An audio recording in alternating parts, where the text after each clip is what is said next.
Hei hei, velkommen tilbake.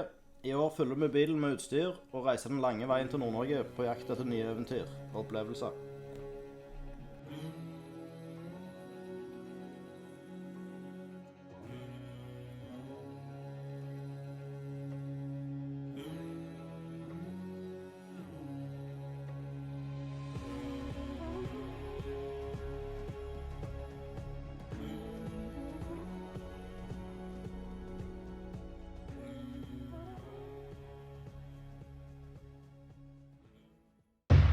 Kjøreturen er på hele 22 timer.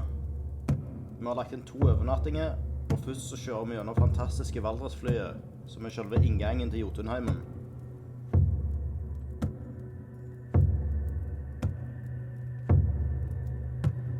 Første overnatting i Hell.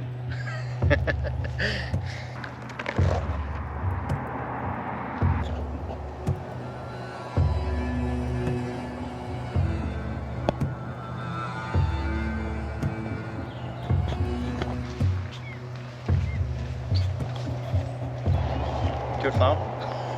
Welcome to Hell. God's expedition in Hell.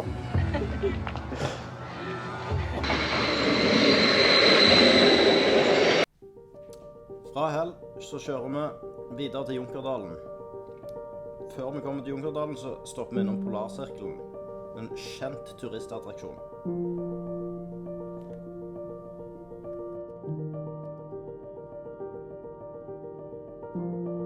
Vi kommer sent frem til Junkerdalen, men vi rekker oss en fin gåtur ut for å se på det flotte Junkerdalen har å by på. Det renner en diger elv gjennom alt, og det er bratte fjellsider på alle sider. På ferga Boknes-Skarberget er vi så heldige at vi får oppleve et naturfenomen, en fantastisk sky. På tredje dagen ankommer Sørreisa, en liten bygd på 3500 innbyggere, som kommer til å være basen vår de neste 14 dagene. Sørreisa viser seg også å være et lite mekka når det kommer til granhandling. Og etter 3 dager i bil, så er det godt å komme seg ut og bare leke litt med vingen.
Det er en kongeplass. Kongeplass og granhandler her i Sørreisa sentrum. Vi har blitt tipset om en plass etter Aglapsvika.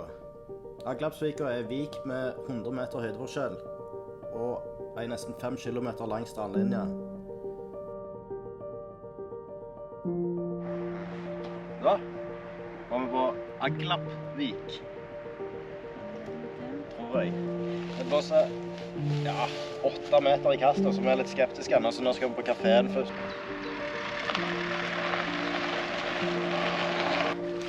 Ja, den historien. Jeg har aldri hørt noen andre som husker det. Det blir god mat.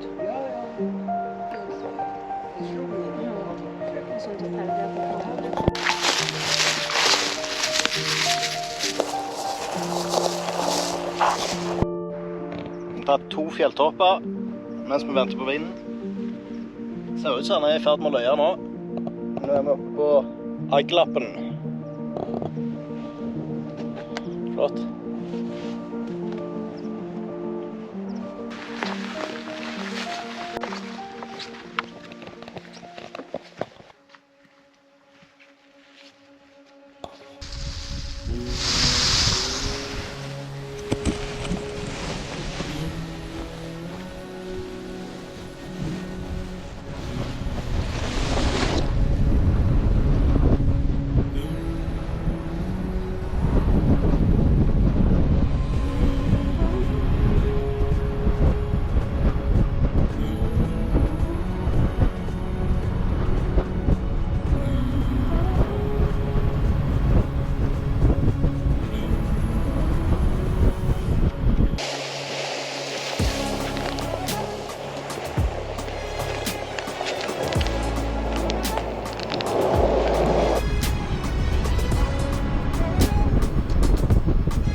Ja, vil du ned? Vil du ned da?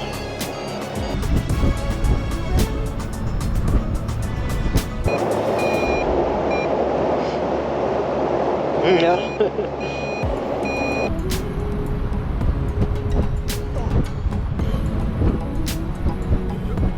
Magisk plass. Yep.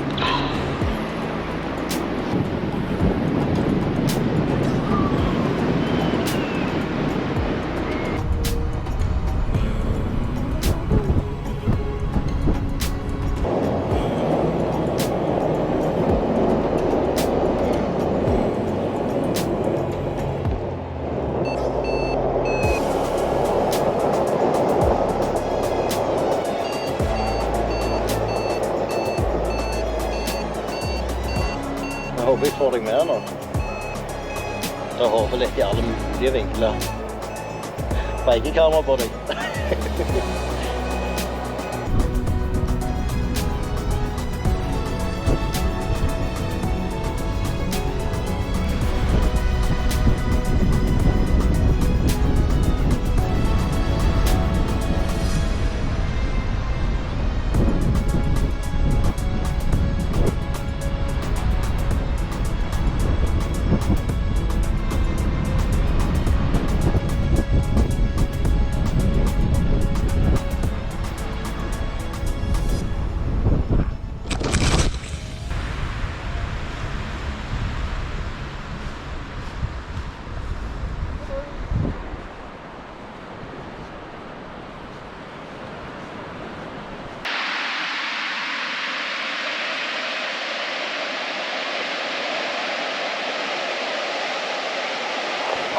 Nå er vi tilbake på Haglapsvik.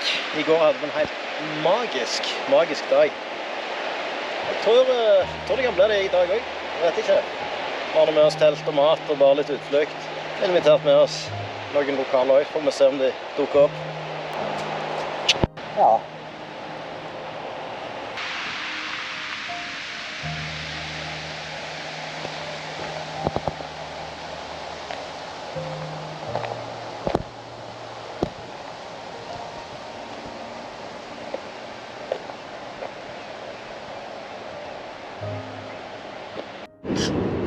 Tilla på takeoff der oppe.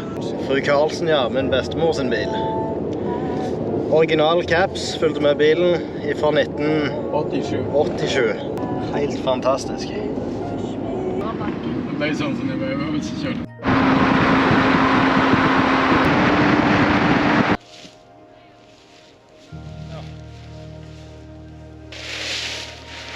Ja, se her da.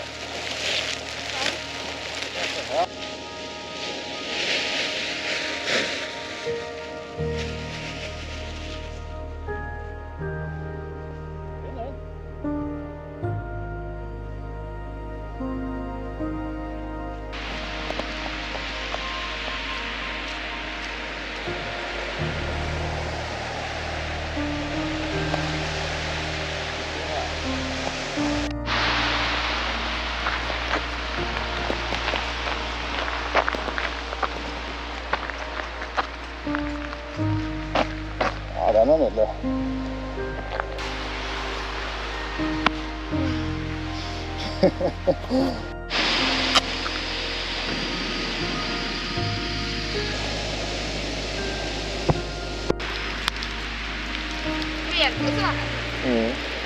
Blir huer. Hva med det? Var det kaldt? Det var frisk. Jeg har ikke å tenke på det. Nå skal vi treffe Tilla. Vi traff hun i går, var ute og flydde, hadde litt kontakt. Der går vi. Så vi er på vei til Skøvatnet. Det er en plass jeg hadde lyst til å fly veldig lenge egentlig. Det er jo der mor mi vokste opp.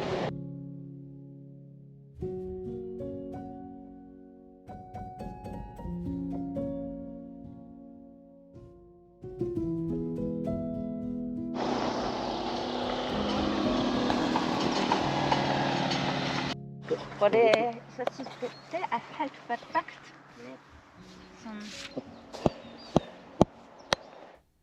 Været tar seg kraftig opp, men vi kommer tilbake til Skøvatn senere. Det var kjekt at Tilla viste oss plassen, og så kom jo han Roger, som er en sånn ildsjel.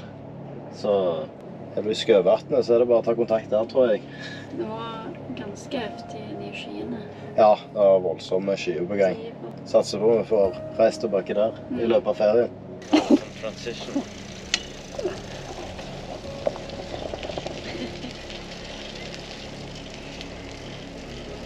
Jeg tror det var greit vi ikke flydde i dag. Det er litt lyn og torden. Det er ikke bare litt. Ja. Det er så herlig å være ute sånn 12 på natta.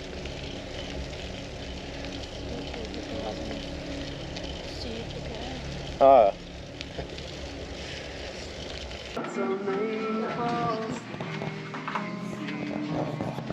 Er du i området og liker brukthandel, så er det verdt å ta en kikk innom Låven på Bardufoss. Her er det noen som koser seg mer enn andre.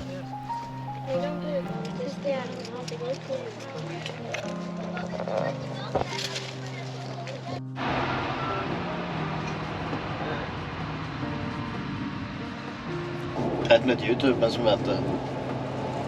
Når Kristin blir ferdig på Låven. Jeg har ofte med meg BGD Seeden min. Det er fantastisk kjekt og enkel å ta lite plass, og greit å finne fram hvis du har litt dødtid du kan trene på.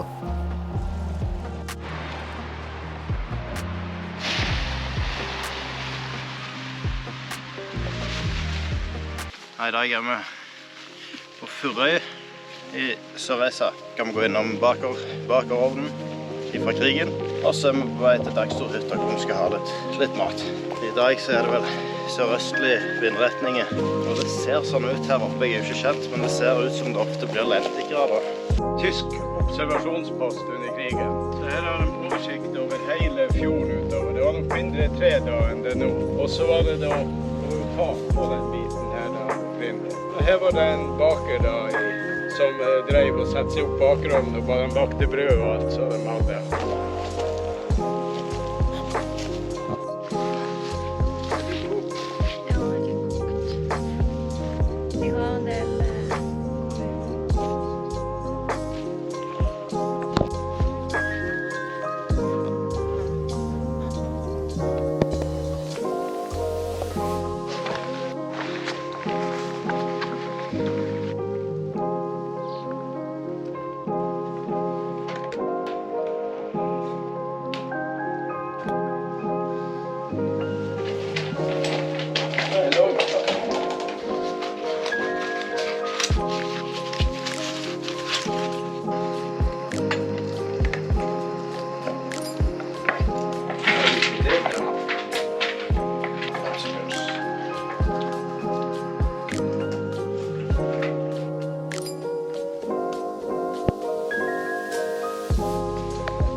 Lysheia. Jeg så det var noen som hadde flydd i 2019, men en parkerer i hvert fall nede på Vågen kirkegård.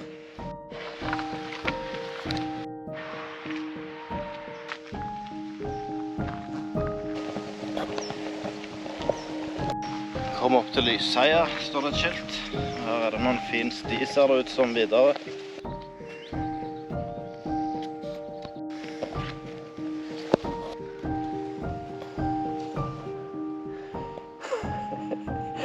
Juhu.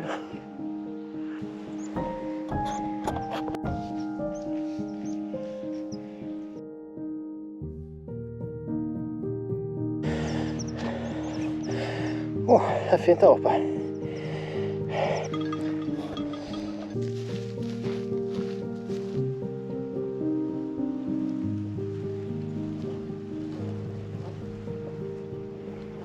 Ja, på Lysheia, sinnssykt fint der oppe. Ikke denne veien der de gått an å flytte her også, kanskje. Derfor når jeg sjekket flagglet, så har de flyttet ut og så rundt, og så har de landet ned mot Sørreisa. Dette er jo innenfor Bardufoss sin sete her, så du må jo ta kontakt med tårnet for å få lov å fly her. Litt sånn overrasket at det står inn her nå, for det skulle du jo egentlig ikke gjøre. Det er mye vind nå.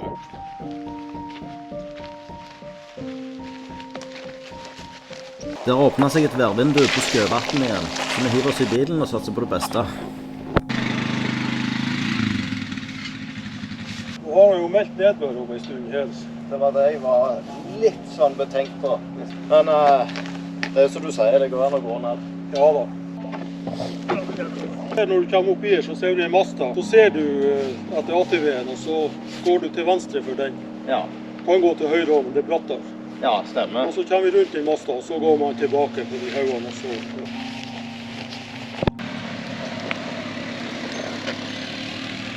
Det var en vanvittig grei fyr da.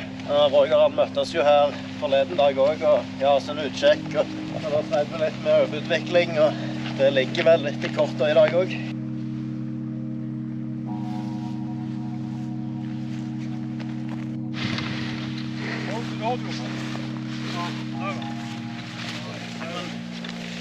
Det er bare å ringe telefonnummeret mitt egentlig, så har jeg telefonen på øret. Ja. Her vet du. Det var god hjelp i å få det opp her. Det var mygg. Nå skal vi bare følge på opp til masta, var det ikke det? Ja. Sinnssykt fint. Det er mye mygg. Så, hvis jeg ikke tar mye feil, så er det storgumpen, tror jeg de kaller den for. Jeg mener det er samisk for ulv, men jeg er ikke sikker, men jeg tror det. Jeg antar at det verste jeg har gjort nå. Begynner å komme litt opp i trekkene her nå. Det verste knott og mygg og klegg. Det er mest myggen egentlig som irriterer meg her.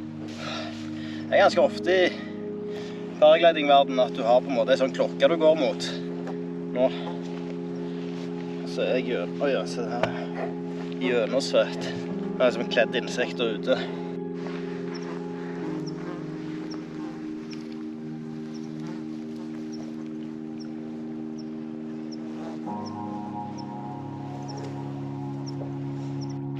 Dalen som vi ser nedover her, Skøelvdalen. Og det er her mor min kom ifra. Her har hun trådt sine barnesko. Det er litt sånn spesielt å være her. Skal ha en. Ikke? Sånn. Ja, hallo. Hallo, da var vi på topp. Åja, hvordan ser det ut der oppe? Han er litt sånn skrå, så jeg lurte litt på om jeg skulle gå videre til neste høyde bare. Jeg ser det en varde der oppe. Du kan gå og se, men jeg mener at med i Varden så er det ikke noe særlig forhold på østsiden av den. Ja, men nå kjenner jeg regndråper her nede, faktisk. Ja, jeg ser det borte i dalen også. Vi får satse på at vi kommer oss ut den her. Ja, nei, jeg skal kjøre innover, så... Så borte ser det ut som det regner, så ser du nede på vattnet der. Så begynner det å bli ganske kraftig råse. Vind. Og så her med hovedlanding der nede da. Så mest sannsynlig så blir det jo innflyging denne vei. Så er det jo mye å huske på hvis det blir mye vind at det kan bli turbulens bak trær og sånn. Her kom det der regnet. Litt sånn redd for at det skal begynne å slippe enda mer. Akkurat nå er det ikke noe farlig da, liksom. Det er bare så vidt det drypper. Men vi er i en dal, og det er sinnssykt svære skyer, så jeg var litt sånn redd for den vindøkningen da.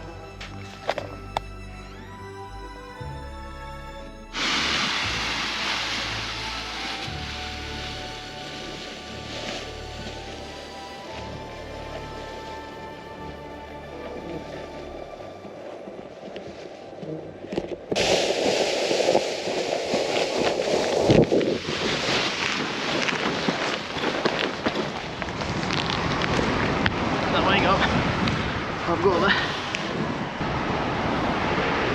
Heldigvis.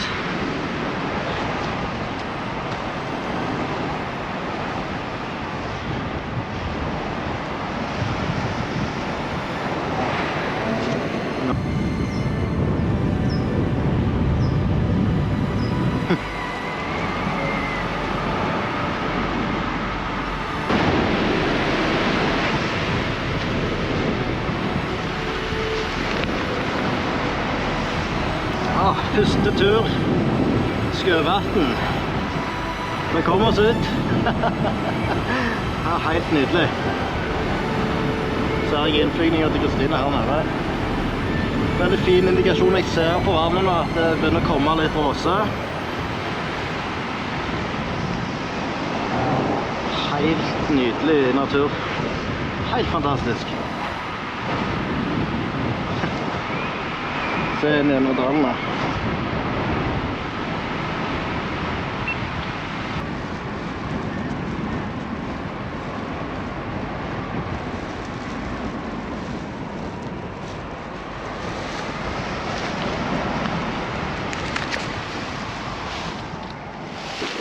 Det var helt fantastisk!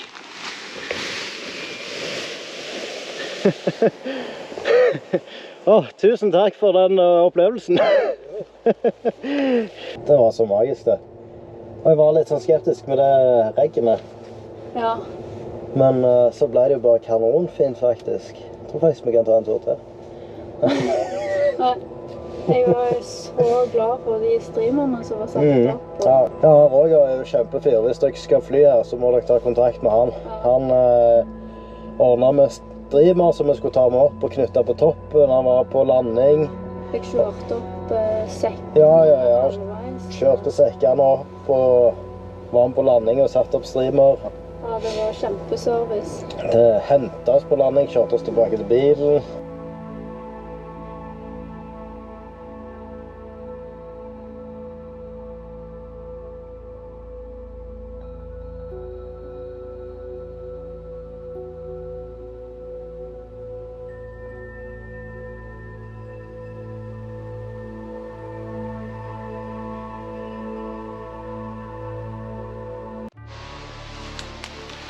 Bunkersjakt på Osja.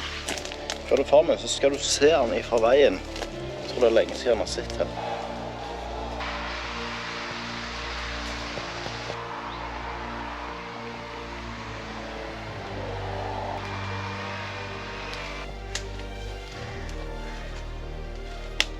Jeg fant en utgang. Det er en kul plass. Steine klitre. Må hjemme og hente pose. Espen Askløven. Ja. Jeg fant. Hei du.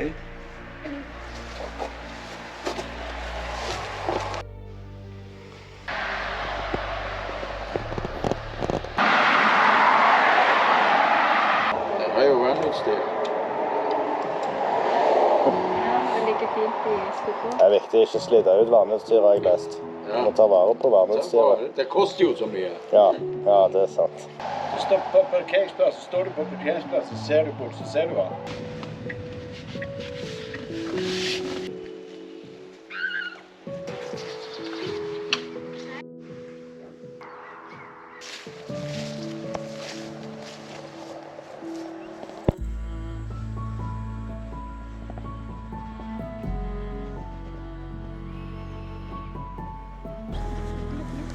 Ja, kjempefint. Jeg har faktisk ikke vært på middagskvelden før. Ja, fin sti. Jeg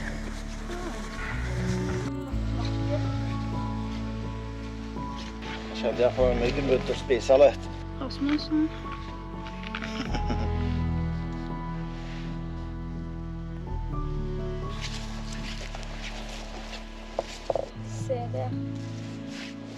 så fint.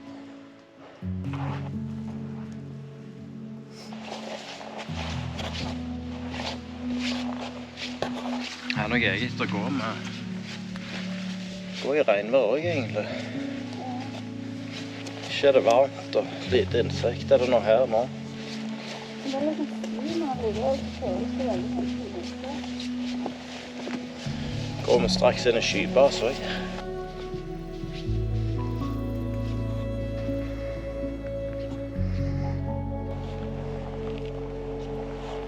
Vi må offisielt i skybas.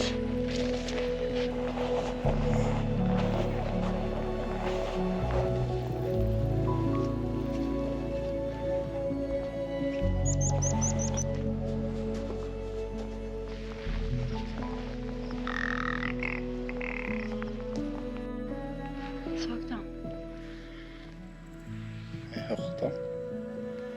Krype.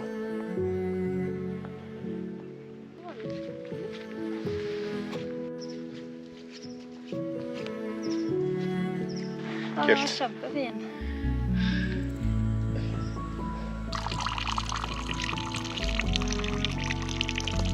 Reiser når jeg vet.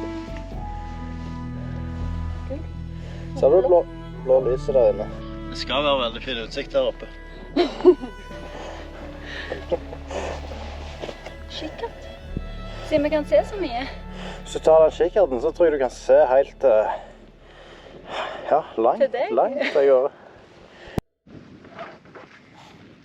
Her er bare farmen som minner deg på at du må trykke tommel opp. Før vi setter snuten sørover, så skal vi innom Senjehesten Fort. Et svært anlegg som står åpent, som ble bodd under krigen.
Vet du hva det er for noe?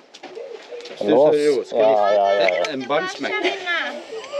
Så holder du den under, så smekker den.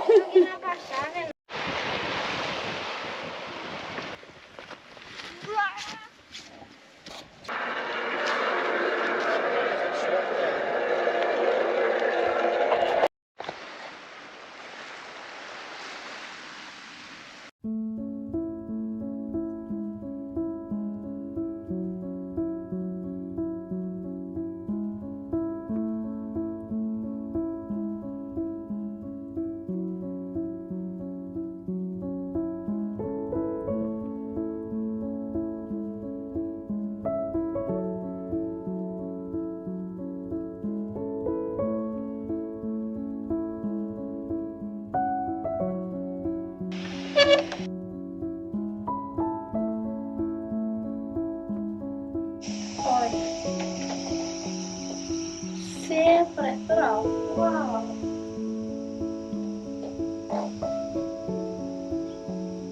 Oi,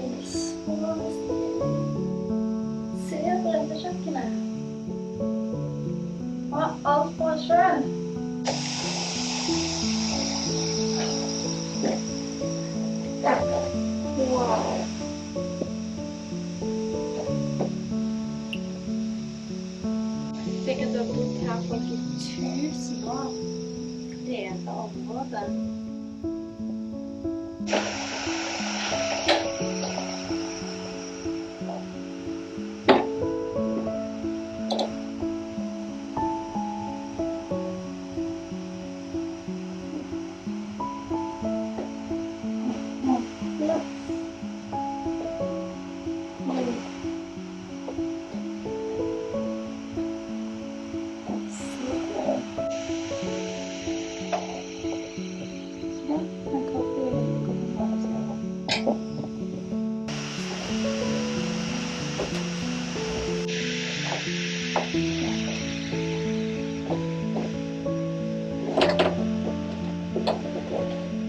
Wow, perfect.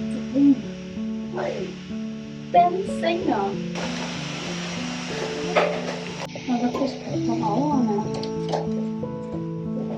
Det var en toa senga.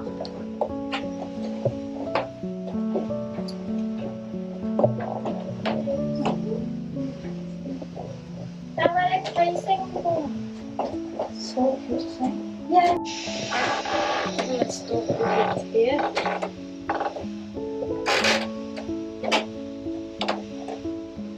Så stille. Her, skikkelig stille i sengen.